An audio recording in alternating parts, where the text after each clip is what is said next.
Let's talk a little bit about Antonio Brown. Boy, you know, skipped out on his team the last week of the regular season and then pretty much held his breath and stomped his feet till they traded him and gets rewarded by getting traded and a contract renegotiated. That's why we love and hate professional sports, Dave. Where else can you pitch a fit, pout your way out of one place, go to another, and be rewarded handsomely for the pouting and the behavior? So good for him and his agent Drew Rosenhaus, because people talk about Brown doing all this. I gotta believe that Rosenhaus was coaching him behind the scenes every step of the way. Don't count out Drew Rosenhaus by any means, or lessen his impact with his clients just because he hasn't been in the news all that much in recent years.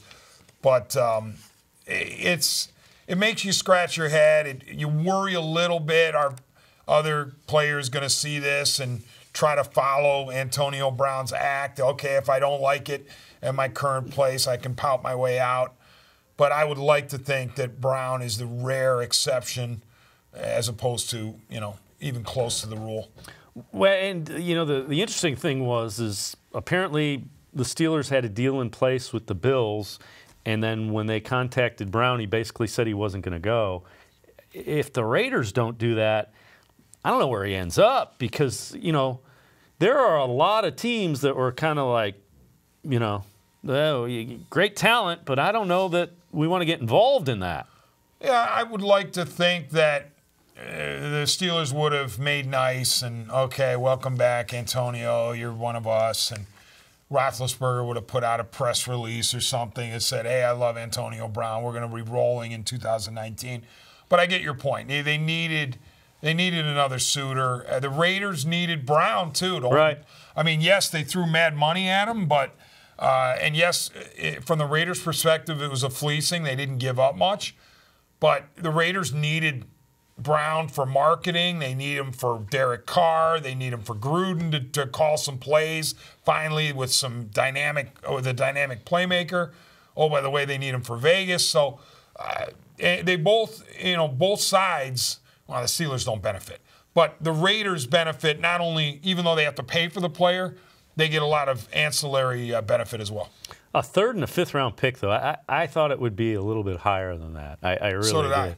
But, I guess when it comes down to it, the Steelers took that because of the money that was – he basically rewrote the salary structure for wide receivers. Yeah, and it is fascinating, too, Dave, how the wide receiver position has more than just Antonio Brown in terms of divas, in terms of guys who create havoc.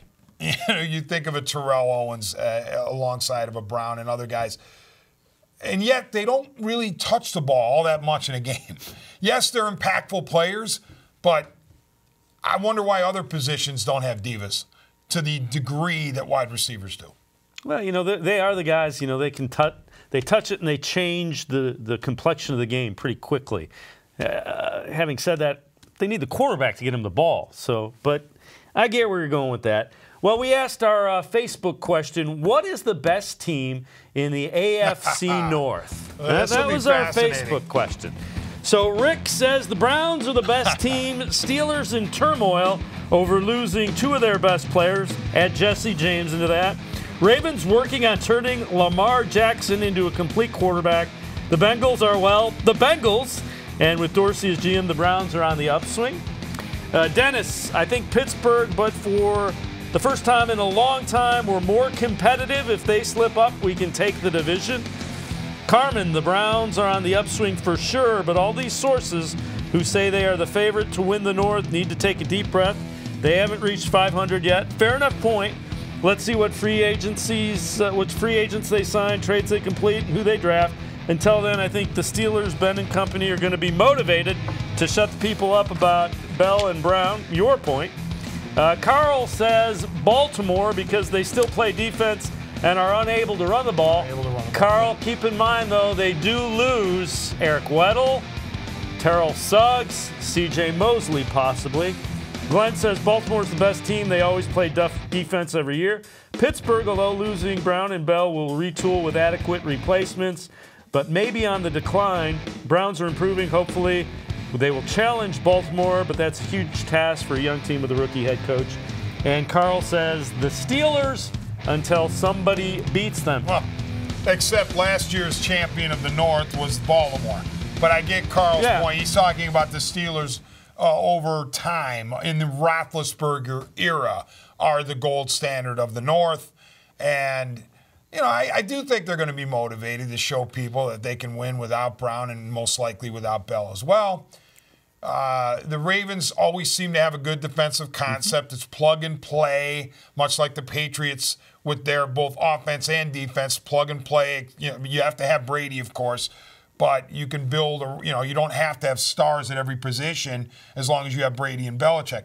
And I like the points that were made on these Facebook posts, especially the one about, you're asking a second-year quarterback and a first-year head coach to take you to places you haven't been in decades. And that's not an easy ask. But at least there's cause for optimism. I mean, it's not like you're sitting here saying, well, the Browns are going to contend for the division title. Based on what? Because I love the Browns. No, you have legitimate reasons. You're seeing it unfold in front of your eyes.